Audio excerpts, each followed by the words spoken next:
Hello everyone, welcome back to my channel. I hope आप सभी लोग अच्छे और स्वस्थ होंगे।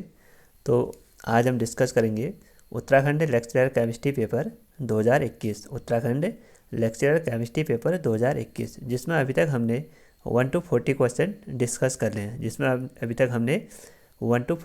डिस्कस कर लिए हैं। जिसने अभी तक नहीं देखे हैं, आप सभी लोग प्ले लिस्ट में जाकर उन क्वेश्चनों के आंसर को देख सकते हैं। और ये हमारा आज पार्ट नंबर फिफ्थ रहेगा क्योंकि हम 10 क्वेश्चन करके इनको सॉल्व कर रहे हैं। तो बच्चों, जो आज के हमारे क्वेश्चन रहेंगे 41 to 47 तक रहेंगे। उसके बाद हमारे क्वेश्चन रहेंगे 183, 184 और 185, क्योंकि 87 के बाद 47 के बाद हमारे इनऑर्गेनिक के क्वेश्चन इसमें स्टार्ट थे। क्योंकि अभी हम सबसे पहले ऑर्गेनिक के क्वेश्चन स्टार्ट कर रहे हैं, तो सबसे पहले हम ऑर्गेनिक के क्वेश्चन को ही इंड करेंगे। ठीक है, तो पहले हम डिस्कस करेंगे 41 to 77 क्वेश्चन, 47 क्वेश्चन। उसके बाद डिस्कस करेंगे हम 183 to 185 क्वेश्चन।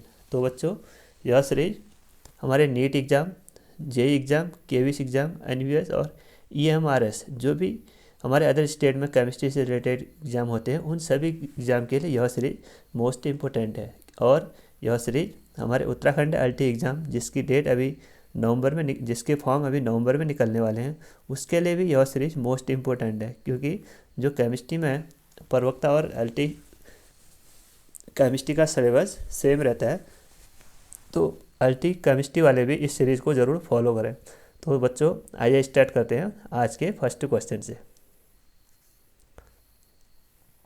फर्स्ट क्वेश्चन है हमारा, the amine which has molecular formula C4H11 and C4H11 and can have how many primary amine structure isomer have. यहाँ पे हमको एक मॉलिक्यूलर फार्मूला दिया है C4H11 एंड हमको इसमें बताना है कि जो प्राइमरी एमीन है उसके कितने स्ट्रक्चर बनेंगे। प्राइमरी एमीन के कितने स्ट्रक्चर बनेंगे। इसमें हमारे जो डिग्री होती है एमीन की डिग्री, वो जैसे अल्कोहल और अल्किल हैलाइड उनकी तुलना में थोड़ा डिफरेंट रहता है। क्योंकि जब हम अल्किल हैलाइड, जैसे हमारे यह CH3 CH2 Cl और एक है हमारा CH3 CH2 OH, उसमें हम ये देखते थे कि जो हमारा सब्स्टिट्यूएंट है, यानी सपोज यहाँ पे हमारा क्लोरीन से जुड़ा हुआ कार्बन हमारा ए वाला कार्बन कितने और कार्बन से अटैच्ड है, तो उसको बोलते थे हम उसकी डिग्री। सपोज ए वाला कार्बन हमारा एक कार्बन से अटैच्ड है, तो उसको बोलते हैं 1 डिग्री अल्किल हैलाइड। और जो हमारा OH ग्रुप है, OH ग्रुप से कनेक्टेड कार्बन, ए वाला कार्बन कितने कार्बन के साथ अटैच्ड है, ये भी हमारे एक कार्बन के साथ अटैच्ड है, तो इसको भी बोलेंगे 1 डिग्री अल्कोहल।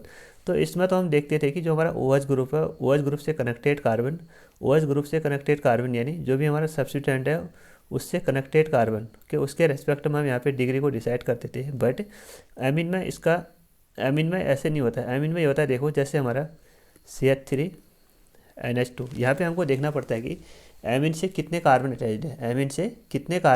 जितने भी हमारे कार्बन एमीन से अटैच्ड होंगे, वही उसकी क्या होगी, डिग्री होगी। जैसे यहाँ पे देखो, एक कार्बन एक नाइट्रोजन से अटैच्ड है, एक कार्बन इस नाइट्रोजन से अटैच्ड है यानी एमीन से, तो ये होगी हमारी 1 डिग्री एमीन, क्योंकि एक ही कार्बन नाइट्रोजन से अटैच्ड है। सपोज यहाँ पे होता है हमारा CH2NH और CH2, तो यहाँ पे देखो दो कार्बन एटम नाइट्रोजन से अटैच्ड है, दो कार्बन एटम के हमारे नाइट्रोजन से अटैच्ड है, तो ये होगी उसकी 2 डिग्री एमीन। सपोज यहाँ पे हो गया, देखो 1 2 3, यहाँ पे देखो नाइट्रोजन से 3 ग्रुप अटैच्ड हैं, 1 2 एंड 3, तो इसकी डिग्री कौन सी होगी हमारी 3 डिग्री एमीन। यहाँ पे हमको ये देखना पड़ता है कि जो नाइट्रोजन है उससे कितने कार्बन एटम अटैच्ड हैं, कितने कार्बन अटैच्ड हैं, उसके अकॉर्डिंग हम उसकी डिग्री को डिसाइड करते हैं। और जो अल्कोहल और अल्किल हैलाइड होते हैं उसमें क्या होता है, डिग्री का थोड़ा डिफरेंट रहता है। उसमें भी बता दें कि जो सब्स्टिट्यूएंट से अटैच्ड कार्बन कितने कार्बन से अटैच्ड है, उसी के अकॉर्डिंग हम क्या करते थे, उसकी डिग्री को डिसाइड करते थे। अब यहाँ पे देखो हमको एक फार्मूला दिया C4H11 एंड N, इसके अकॉर्डिंग हमको देखना है कि इसमें कितने प्राइमरी स्ट्रक्चर बनेंगे। ठीक है, प्राइमरी स्ट्रक्चर क्या होंगे, जिसमें कार्बन एक ही नाइट्रोजन से अटैच्ड होगा, उसको बोलते हैं 1 डिग्री कार्बन। तो यहाँ पे देखो मॉलिक्यूलर फार्मूला दिया है और हमको बताना है यहाँ पे स्ट्रक्चर फार्मूला। स्ट्रक्चर फार्मूला क्या होता है, यानी आइसोमर जिनके मॉलिक्यूलर फार्मूला तो सेम होंगे बट उनका स्ट्रक्चर क्या होगा, सबका डिफरेंस होगा। तो यहाँ पे देखो सबसे पहले हम इसका नॉर्मल प्राइमरी अमीन स्ट्रक्चर बनाएंगे। यहाँ पे 4 कार्बन है तो 4 कार्बन के लिखेंगे हम CH3 CH2 CH2 CH2 NH2। ये हो गया हमारा इसका फर्स्ट प्राइमरी स्ट्रक्चर। यहाँ पे देखो जो कार्बन है एक ही नाइट्रोजन के साथ अटैच्ड है तो इसको बोलते हैं हम 1 डिग्री अमीन। उसके बाद इसका हम दूसरा स्ट्रक्चर बनाएंगे CH3 CH2 और CH2 और CH3। ये हो गया हमारा 1 2 3 एंड 4, ये वाला हाइड्रोजन, यहाँ पे एक ही हाइड्रोजन, और यहाँ पे हो गया हमारा NH2। तो ये भी क्या हमारा देखो जो ए वाला कार्बन है, जो ए वाला कार्बन इस नाइट्रोजन से कितने कार्बन अटैच्ड हैं, ओनली एक कार्बन अटैच्ड है तो इसको भी बोलेंगे हम 1 डिग्री अमीन, इसको भी बोलेंगे हम 1 डिग्री अमीन।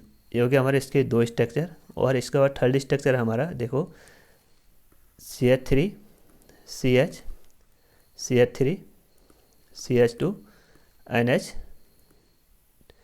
CH2 NH2। तो यहाँ पे देखो इसकी डिग्री क्या हुई हमारी, इसकी डिग्री क्या है हमारी, इसकी डिग्री है हमारी 1 डिग्री, क्योंकि देखो जो नाइट्रोजन से ओनली 1 कार्बन ही अटैच्ड है तो यहाँ पे नाइट्रोजन से ओनली 1 कार्बन ही अटैच्ड है तो ये भी हो गया हमारा 1 डिग्री अमीन। और उसके बाद इसको रफ कर लेते हैं।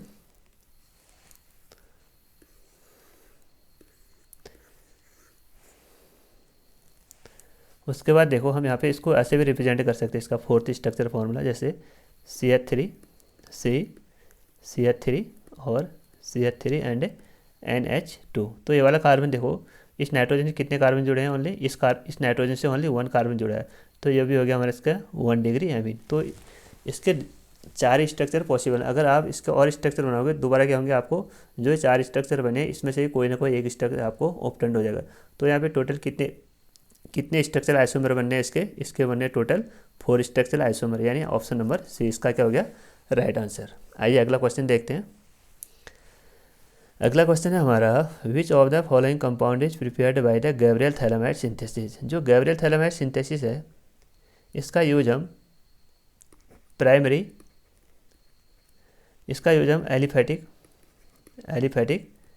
प्राइमरी एमिन के प्रिपरेशन के लिए करते हैं। इसका यूज हम एलिफेटिक प्राइमरी एमिन के प्रिपरेशन के लिए यूज़ करते हैं। और इसका यूज हम एरोमेटिक प्राइमरी एमिन के प्रिपरेशन के लिए नहीं करते हैं। इसका यूज हम ओनली एलिफेटिक प्राइमरी एमिन के प्रिपरेशन के लिए करते हैं। इसका यूज हम एरोमेटिक के लिए नहीं करते हैं। इसकी रिएक्शन क्या होती है, देखो इसकी रिएक्शन होती है जब हम थैलेमाइड की रिएक्शन, थैलेमाइड का स्ट्रक्चर होता है हमारा benzene C++O NH।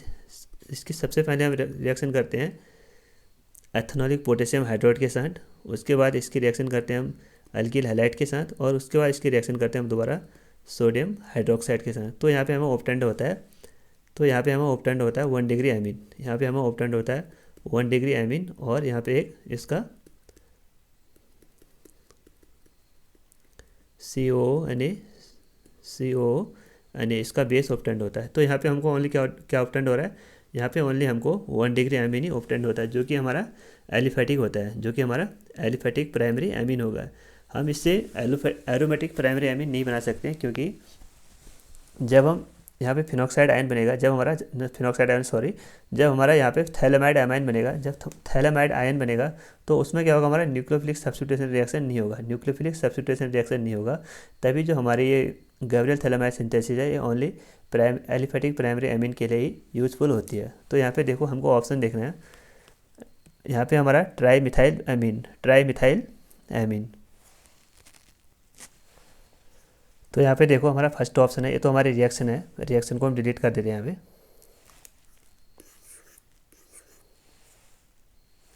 First option है हमारा ट्राई मिथाइल अमीन, यानी नाइट्रोजन से कितने ग्रुप अटैच्ड हैं हमारे, नाइट्रोजन से यहाँ पे 3 CH3 ग्रुप अटैच्ड हैं, 3 CH3 ग्रुप अटैच्ड हैं। तो ये वाला देखो इस नाइट्रोजन से 3 कार्बन ग्रुप अटैच्ड हैं तो ये हो गया हमारा 3 डिग्री अमीन। बट हमारा जो गैब्रियल थैलामाइड सिंथेसिस रिएक्शन है ये ओनली 1 डिग्री अमीन के लिए यूजफुल एंड 1 डिग्री अमीन के लिए ही होता है। तो ये हमारा 3 डिग्री है, ये तो हमारा गैब्रियल थैलेमाइड सिंथेसिस नहीं देगा। उसके बाद हमारा बेंजाइल अमीन, बेंजाइल अमीन का स्ट्रक्चर होगा हमारा C6H5CH2NH2। तो ये हो गया हमारा 1 डिग्री अमीन। ये कैसा हमारा 1 डिग्री अमीन, क्योंकि नाइट्रोजन से ओनली 1 कार्बन अटैच्ड है, तो ये हो गया हमारा 1 डिग्री अमीन। तो इसका कौन सा ऑप्शन सही रहेगा हमारा? ऑप्शन नंबर बी इसका राइट आंसर है। और इसके बाद देखो इथाइल मिथाइल अमीन, इथाइल मिथाइल अमीन यानी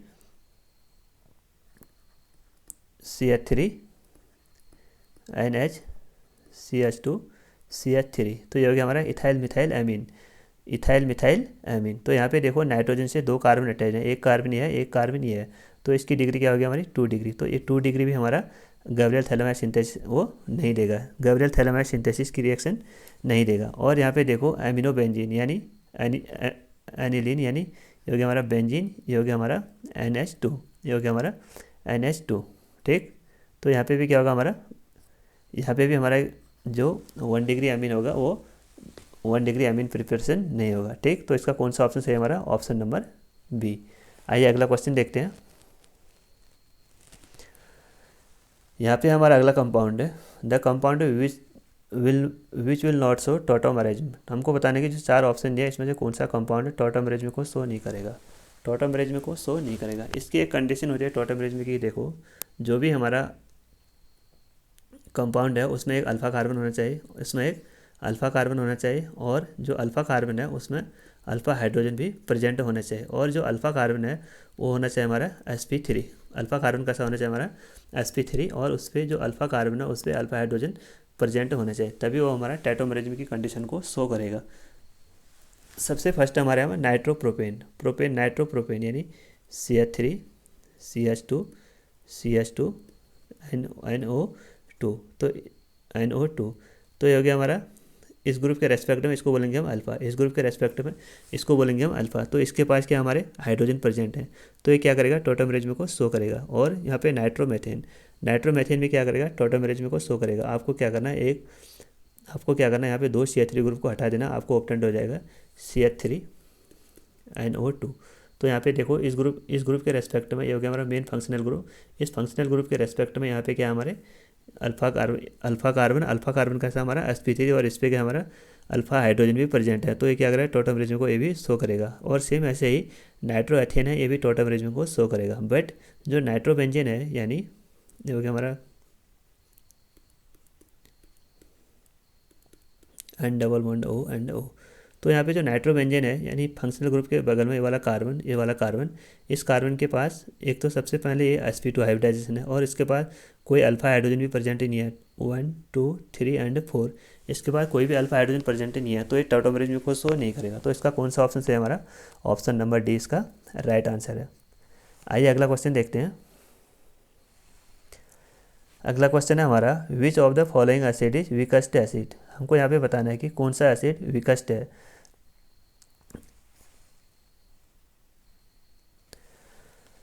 तो एसिडिक क्या होगा? जो इजीली प्रोटॉन को डोनेट कर देगा, वही क्या शो करेगा? हमारी एसिडिटी को शो करेगा। तो जो एसिडिटी है वो डिपेंड करती है हमारी वो डिपेंड करती है हमारी -I पे और -M पे एंड -R पे, और जो उसके इन्वर्सली प्रोपोर्शनल होते हैं, यानी उसके इन्वर्सली प्रोपोर्शनल होगी। जैसे एसिडिटी किसके इन्वर्सली प्रोपोर्शनल होती है हमारी? +I के और +R के और +M के। तो जितना ज़्यादा हमारा -I -M -R होगा उतनी ज़्यादा हमारे एसिडिटी होगी, और जितने ज़्यादा हमारे +M +I +M +R होंगे उतनी कम हमारी एसिडिटी होगी। तो यहाँ पे देखो सबसे फर्स्ट ग्रुप यहाँ पे ये हमारा कार्बोक्सिलिक एसिड है। सपोज यहाँ पे हमारा नेगेटिव आयन हो गया, और ये हो गया हमारा CH3। तो यहाँ पे क्या हमारा जो ये ग्रुप है, ये ग्रुप है, ये क्या हमारा +I है, ये क्या हमारा +I है। ये क्या कर रहा है? यहाँ पे इलेक्ट्रॉन की डेंसिटी को और बढ़ा रहा है, जिससे क्या हो रहा है? इसकी स्टेबिलिटी कम हो रही है। जैसे यहाँ पे C=O, यहाँ पे हो गया हमारा CH2Cl। तो यहाँ पे क्या कर रहा है? जो क्लोरीन है, देखो क्लोरीन क्या है यहाँ पे? More electronegative. ये क्या करेगा? इलेक्ट्रॉनों को अपनी ओर अट्रैक्ट करेगा, तो इस पर क्या होगा? हमारा नेगेटिव चार्ज होगा। तो कहने का मतलब है कि जितने ज़्यादा हमारे नेगेटिव चार्ज स्पीशीज होंगे, जितने ज़्यादा हमारे -I इफेक्ट वाले या माइनस ऑफ इफेक्ट वाले ग्रुप अटैच होंगे उतनी ही ज़्यादा उसकी एसिडिटी इंक्रीज होगी। तो यहाँ पे देखो एक माइनस आई ग्रुप यहाँ पे एक है, यहाँ पे दो है और यहाँ पे तीन है। तो सबसे ज़्यादा हमारा स्ट्रॉन्ग एसिड हो गया हमारा डी ऑप्शन वाला, उसके बाद सी वाला, उसके बाद बी वाला, और सबसे कम हो गया हमारा ऑप्शन नंबर ए वाला। क्योंकि यहाँ पे देखो जो CH3 है ये प्लस एम इफेक्ट शो करता है, प्लस एम इफेक्ट या प्लस एच इफेक्ट, प्लस और आई इफेक्ट ये क्या करता है, शो करता है। तो ये सभी क्या करते हैं हमारे एसिडिटी को डिक्रीज करते हैं। एसिडिटी के लिए क्या होना चाहिए हमारे पास, एसिडिटी के लिए हमारे पास माइनस आई, माइनस एम और माइनस आर ग्रुप अटैच्ड होने चाहिए। तो कौन सा ऑप्शन है हमारा, ऑप्शन नंबर ए।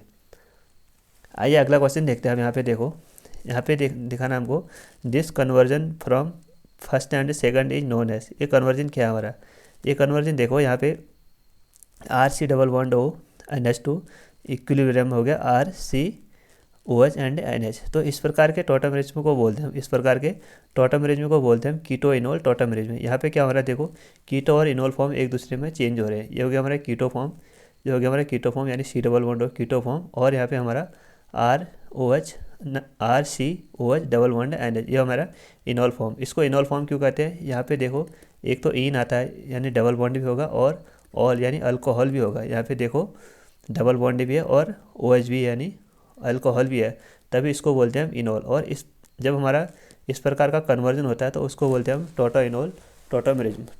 इसको इस प्रकार के टोटम अरेंजमेंट को बोलते हैं हम कीटो इनोल टोटम अरेंजमेंट। तो ऑप्शन नंबर बी क्या है इसका राइट आंसर है। उसके बाद हमारा which one of the following compound will be most reactive toward electrophilic substitution reaction of benzene. यहाँ पे हमको बताना है कि कौन सा कंपाउंड इलेक्ट्रोफिलिक सब्स्टिट्यूशन रिएक्शन की तरफ ज़्यादा रिएक्टिव होगा। तो इलेक्ट्रोफिलिक सब्स्टिट्यूशन रिएक्शन की तरफ बेंजीन में वही ग्रुप सबसे ज़्यादा रिएक्टिव होगा जो बेंजीन रिंग में क्या करेगा, इलेक्ट्रॉन की डेंसिटी को इंक्रीज करेगा।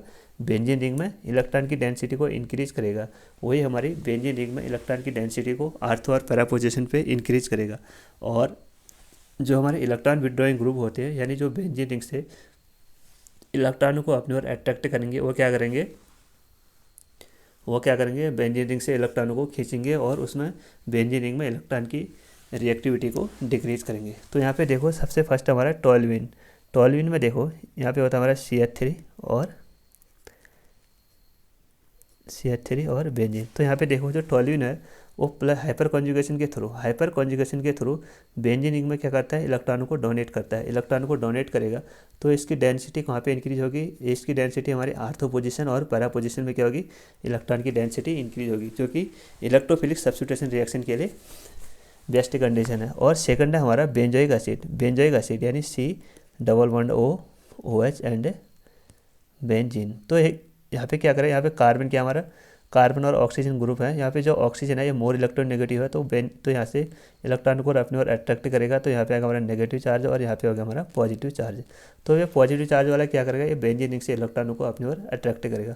अगर बेंजीन रिंग से इलेक्ट्रॉन को अपनी ओर अट्रैक्ट करेगा तो ये आर्थो और पैरा पोजीशन में इलेक्ट्रॉन की डेंसिटी को डिक्रीज कर देगा। तो ये इलेक्ट्रोफिलिक सब्स्टिट्यूशन रिएक्शन के लिए बेस्ट रिएक्शन नहीं है। उसके बाद हमारा नाइट्रोबेंजीन। सो सेम इसी की तरह नाइट्रोबेंजीन भी बेंजीन रिंग से इलेक्ट्रॉन को अपनी ओर अट्रैक्ट करेगा और आर्थो और पैरा पोजीशन पर इलेक्ट्रॉन की डेंसिटी को डिक्रीज करेगा।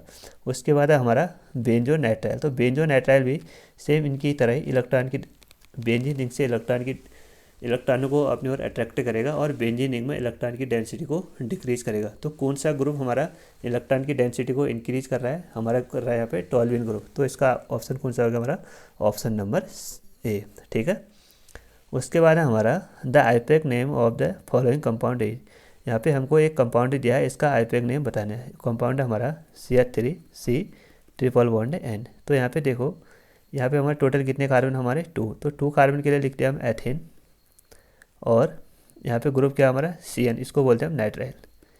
तो ये हो गया हमारा एथेन नाइट्राइल। तो कौन सा ऑप्शन है इसका, ऑप्शन नंबर ए। आइए अगला क्वेश्चन देखते हैं। अगला क्वेश्चन है हमारा, यहाँ पे हमको स्टेबिलिटी का करेक्ट ऑर्डर बताना है। सबसे पहला कंपाउंड ये है, उसके बाद थर्ड एंड फोर्थ। तो यहाँ पे देखो हमको स्टेबिलिटी किसके रेस्पेक्ट में बतानी है, हमको स्टेबिलिटी यहाँ पे प्लस आई के इफेक्ट के रेस्पेक्ट में बतानी है, यानी कार्बोकटाइन के रेस्पेक्ट में बतानी है। तो कार्बोकटाइन मीन से यानी जो कार्बोकटाइन से जुड़े हुए ग्रुप है, जैसे यहाँ पे CH3 CH3 CH3, कार्बोकटाइन से जो भी ग्रुप अटैच्ड है वो प्लस आई वाले होने चाहिए, यानी वो कार्बोकटाइन को इलेक्ट्रॉन डोनेट करने वाले होने चाहिए। कार्बोकटाइन में क्योंकि यहाँ पे देखो इलेक्ट्रॉन की डेफिशिएंसी है, तो ये क्या करेंगे, इलेक्ट्रॉन की डेंसिटी को इसमें इंक्रीज करेंगे। जितने ज़्यादा हमारे प्लस आई इफेक्ट इसमें अटैच्ड होंगे उतने ही ज़्यादा इस कार्बोकटाइन की क्या होगी, हमारी स्टेबिलिटी इंक्रीज होगी। और सपोज इस कार्बोकटाइन में हमारे कोई इलेक्ट्रॉन विड्रॉइंग ग्रुप लग गए, सपोज यहाँ पे हमारा फ्लोरीन लग गया, यहाँ पे क्लोरीन लग गया और यहाँ पे ब्रोमीन लग गया, तो ये तीनों क्या है, मोर इलेक्ट्रोनेगेटिव होने के कारण क्या करेंगे, इधर से ही उसके बाद एक तो खुद इलेक्ट्रॉन नहीं है और दूसरा क्या कर रहे हैं, इससे जो भी इलेक्ट्रॉन बचे हैं इस बॉन्ड के पास उसको भी अपनी ओर खींच ले जा रहे हो, उसको भी अपनी ओर अट्रैक्ट कर ले जा रहे हैं। तो उससे क्या होगा, ये ज़्यादा और ये जो कार्बोकटाइन है और ज़्यादा कंगाल हो जाएगा। तो इसकी स्टेबिलिटी को हमको क्या करना है, इंक्रीज करना है। इसकी स्टेबिलिटी को इंक्रीज करने के लिए हम क्या लगाते हैं, इसमें प्लस आई इफेक्ट लगाते हैं, यानी जो हमारे इलेक्ट्रॉन डोनेटिंग ग्रुप होते हैं उसको हम यहाँ पे ज़्यादा से ज़्यादा लगाते हैं। तो जितने ज़्यादा हमारा प्लस आई इफेक्ट यानी इलेक्ट्रॉन डोनेटिंग ग्रुप लगे होंगे उतनी इसकी स्टेबिलिटी ज़्यादा होगी, और जितने इसमें इलेक्ट्रॉन विड्रॉइंग ग्रुप लगे होंगे उतनी इसकी स्टेबिलिटी कम होगी। तो यहाँ पे देखो फर्स्ट ऑप्शन में यहाँ पे देखो कार्बोकटाइन और CH3 CH3 CH3। तो यहाँ पे देखो इस कार्बोकटाइन में यानी इस कार्बन में 3 CH3 ग्रुप अटैच्ड है, यानी 3 डोनेटिंग ग्रुप अटैच्ड हैं। तो 3 डोनेटिंग ग्रुप अटैच्ड हैं तो इसकी स्टेबिलिटी सबसे ज़्यादा होगी। उसके बाद यहाँ पे देखो 3 Cl3 ग्रुप अटैच्ड हैं और 3 F3 ग्रुप अटैच्ड हैं, यानी कार्बोकटाइन के पास 3 तो क्लोरीन ग्रुप अटैच्ड हैं, ठीक। और यहाँ पे देखो कार्बोकटाइन के पास 3 फ्लोरीन ग्रुप अटैच्ड हैं। तो हम सभी जानते हैं कि जो फ्लोरीन है उसकी रिएक्टिविटी सबसे ज़्यादा होती है, उसके बाद क्लोरीन, उसके बाद ब्रोमीन एंड उसके बाद आयोडीन। तो उसके बाद यहाँ पे देखो क्लोरीन भी क्या करेगा, इससे इस जो कार्बन के पास थोड़ा जो इलेक्ट्रॉन बचे हैं उससे इलेक्ट्रॉन को अपनी ओर तो खींचेगा, बट जो फ्लोरीन है उसकी तुलना में कम खींचेगा, क्योंकि उसकी रिएक्टिविटी क्या होती है, थोड़ा फ्लोरीन की तुलना में कम होती है। तो सबसे ज़्यादा हो गया हमारा मोस्ट स्टेबल यानी करेक्ट ऑर्डर CH3 का होल थ्राइस C+ इसका, उसके बाद हो गया हमारा इसका, उसके बाद हो गया हमारा इसका। तो कौन सा ऑप्शन सही है इसका, ऑप्शन नंबर फर्स्ट इसका राइट आंसर, ठीक है। आई होप आपको ये समझ में आ गया होगा। आइए अगला क्वेश्चन देखते हैं।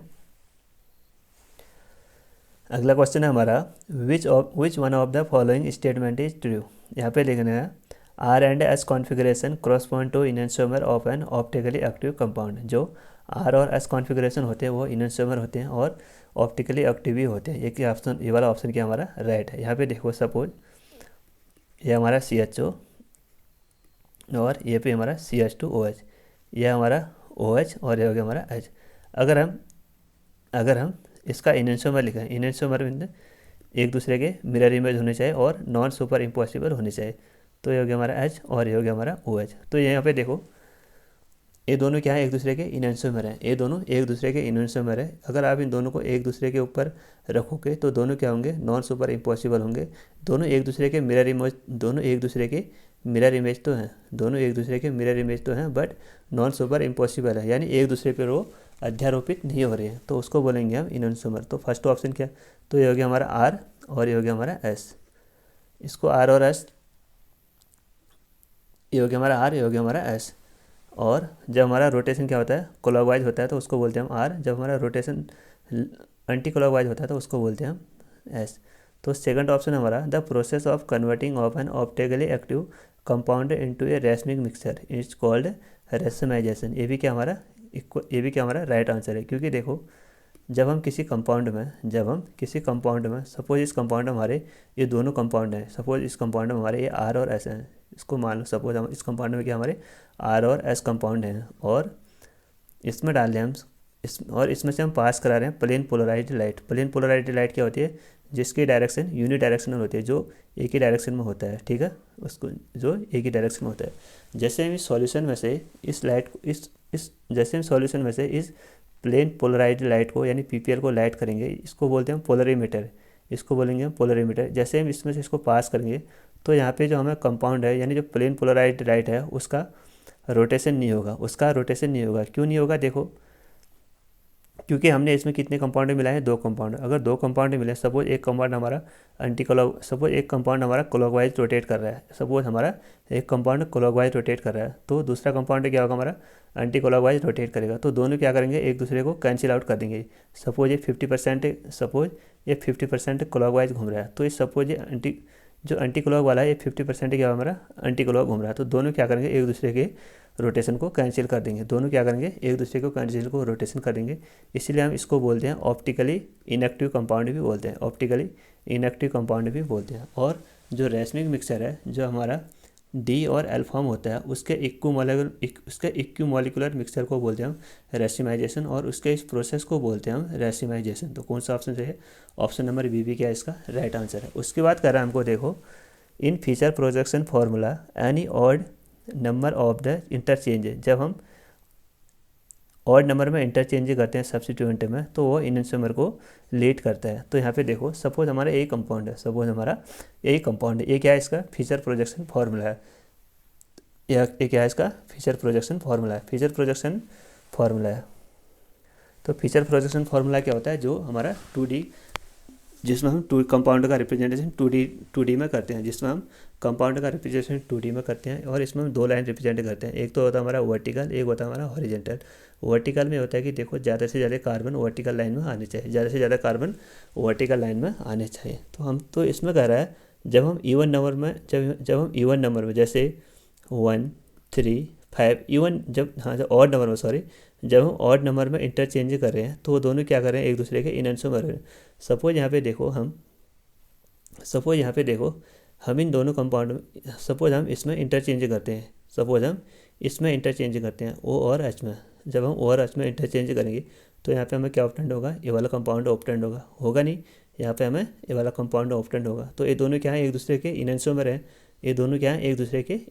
हैं, तो यही क्या हमारा, ये भी क्या हमारा राइट ऑप्शन है। तो इसका कौन सा ऑप्शन सही है, ऑप्शन नंबर डी इसका राइट आंसर। आई होप आपको ये समझ में आ गया होगा।